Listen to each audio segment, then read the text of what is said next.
নমস্কার বন্ধুরা, welcome to my channel. বন্ধুরা চলে এসেছি আরও একটি নতুন ভিডিও নিয়ে। তবে হ্যাঁ বন্ধুরা, আজকে একেবারে একটি নতুন ভিডিও নিয়ে এসেছি। তবে বন্ধুরা আজকে আমরা চলে এসেছি তারকেশ্বর বিষ্ণুপুর শাখার নতুন নির্মাণ করা ময়নাপুর স্টেশন। তো নতুন নির্মাণ নয়, তো স্টেশনটিকে নতুন করে সাজানো হয়েছিল কিছুদিন আগেই। আপনারা জানেন, দেখেছেন যে বড় গোপীনাথপুর পর্যন্ত সিআরএস ইন্সপেকশন হয়েছে। তো বন্ধুরা আজকে আমরা চলে এসেছি সেই সুন্দর ময়নাপুর স্টেশনে। তো এটিও প্রকৃতির কোলে একটি সুন্দর স্টেশন এবং নির্জন পড়ে থাকে সারাদিন, খালি কেউ থাকে না এই স্টেশনে, কেবলমাত্র সন্ধ্যেবেলা এখানে ট্রেন আসে। তো বন্ধুরা চলুন ঘুরে দেখা যাক এই স্টেশনটিকে। এই স্টেশনটি বাঁকুড়া জেলার কোতরপুর ব্লকে অবস্থান করছে। 2012 সালে বিষ্ণুপুর থেকে ময়নাপুর পর্যন্ত 22 কিলোমিটার রেল লাইন চালু হয় তারকেশ্বর বিষ্ণুপুর রেল প্রজেক্টের অংশ হিসাবে।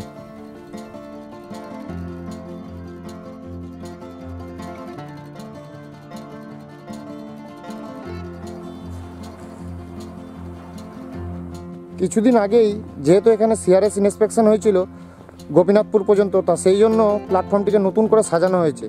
তো আপনারা দেখতেই পাচ্ছেন সেই সাজানো এখনও কিন্তু রয়েছে, সুন্দরভাবে সাজানো। তো আপনারা বিভিন্ন ভিডিওতে দেখেছেন।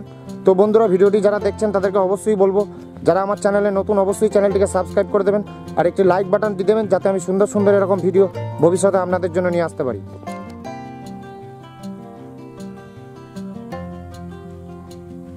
বর্তমানে এই স্টেশনটিতে সাউথ ইস্টার্ন রেলওয়ে থেকে ট্রেন চালানো হলেও এই লাইনটি কিন্তু ইস্টার্ন রেলের আন্ডারে, এবং বর্তমানে এখানে মেমু ট্রেন চালানো হলেও ভবিষ্যতে কিন্তু সবই ইএমইউ ট্রেন চালানো হবে লোকাল ট্রেন হিসাবে। বর্তমানে এই স্টেশনে যেই ট্রেনটি আসে সেটি হলো 68096 বাঁকুড়া ময়নাপুর মেমু প্যাসেঞ্জার, যেটি সন্ধ্যে 6টায় বাঁকুড়া স্টেশন থেকে ছেড়ে 7টা 15 মিনিটে এই ময়নাপুর এসে পৌঁছায় ভায়া বিষ্ণুপুর হয়ে। তো এটিই হলো একমাত্র ট্রেন যেটি এই স্টেশনে আসে।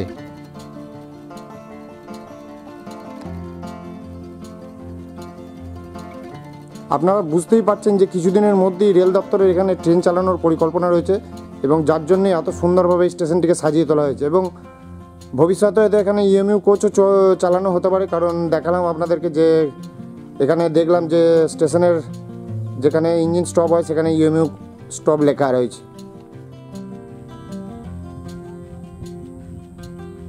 বন্ধুরা এই দিকের এই লাইনটি চলে গেছে সোজা একেবারে বিষ্ণুপুরের দিকে। তবে বন্ধুরা আমাদের বাঁকুড়া মশাগ্রাম শাখায় কিন্তু এরকম সুন্দর কোনো স্টেশন নাই। হ্যাঁ, একমাত্র রয়েছে বোয়াইচন্ডী স্টেশনটি এবং সোনামুখী স্টেশনটি, বাকি কোনো স্টেশনই কিন্তু এত সুন্দর নয়। তো এখানে দেখতে পাচ্ছি একটি ছোট্ট স্টেশনকে কীভাবে সুন্দর করে সাজিয়ে তোলা হয়েছে। তো বুঝতেই পারছেন যে কিছুদিনের মধ্যেই হয়তো এখানে ট্রেন চলাচল শুরু হবে।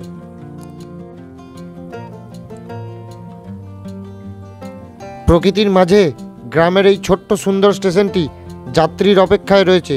তো বন্ধুরা ট্রেন চলাচল শুরু হলে, যাত্রীর আনাগোনা শুরু হলে এটিও যেন একটি জীবন্ত স্টেশন হয়ে উঠবে। তো বন্ধুরা কবে ট্রেন চলাচল শুরু হয় সেটাই দেখার।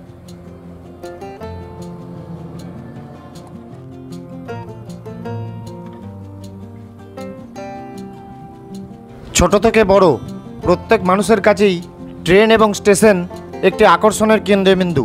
তো বন্ধুরা আমাদের এই চ্যানেলে আমরা বিভিন্ন স্টেশন ঘুরে ঘুরে দেখছি এবং আপনাদেরকে দেখাচ্ছি। তো ভিডিওটা যদি ভালো লাগে অবশ্যই চ্যানেলটিকে সাবস্ক্রাইব করবেন আর একটি লাইক বাটন টিপে দেবেন।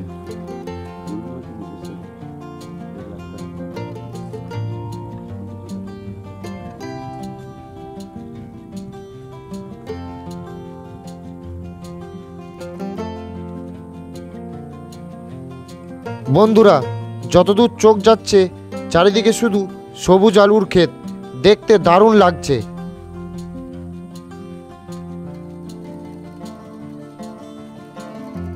সারাদিনে মাত্র একটি ট্রেন কিন্তু বন্ধুরা এখন এখানে আসে। তো সেই ট্রেনটি প্রায় সন্ধ্যের দিকে আসে বিষ্ণুপুর থেকে, এবং 10 মিনিট এখানে দাঁড়ানোর পর আবার পুনরায় কিন্তু বিষ্ণুপুর ফিরে চলে যায়। তো বুঝতেই পারছেন ট্রেন কিন্তু এখানে পার্টলিভাবে চলাচল করছে। তো আশা করা যায় ভবিষ্যতে আরও ট্রেন চলাচল এখানে বাড়বে, এবং ভাবাদিঘির সমস্যা মিটে গেলে সর্বোপরি এই লাইনটি পুরোপুরিভাবে চালু হবে। তো তখন এখানকার যারা মানুষ রয়েছেন তখন তারা আরও বেশি এই রেল লাইনের সুযোগ সুবিধা পাবেন। আশা করা যায় এখনকার মতো এরকম প্ল্যাটফর্ম ফাঁকা আর থাকবে না। যেহেতু এই লাইনে ইএমইউ ট্রেন চালানো হবে, তাই কোচ ইনফরমেশন ডিসপ্লে কিন্তু খুব সুন্দরভাবে দেওয়া রয়েছে এখানে। তারকেশ্বর থেকে বিষ্ণুপুর এই 83 কিলোমিটার রেলপথ চালু হয়ে গেলে জয়রামবাটি কামারপুকুর সহ বিষ্ণুপুরে একটি পর্যটনের বিপুল প্রসার ঘটবে এবং সর্বোপরি এই এলাকার অর্থনৈতিক উন্নতি ঘটাতে যেটি বিশালভাবে সাহায্য করবে।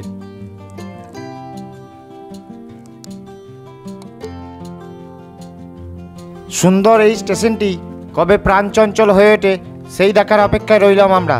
তো বন্ধুরা, দেখা হচ্ছে পরবর্তী কোনো ভিডিওতে।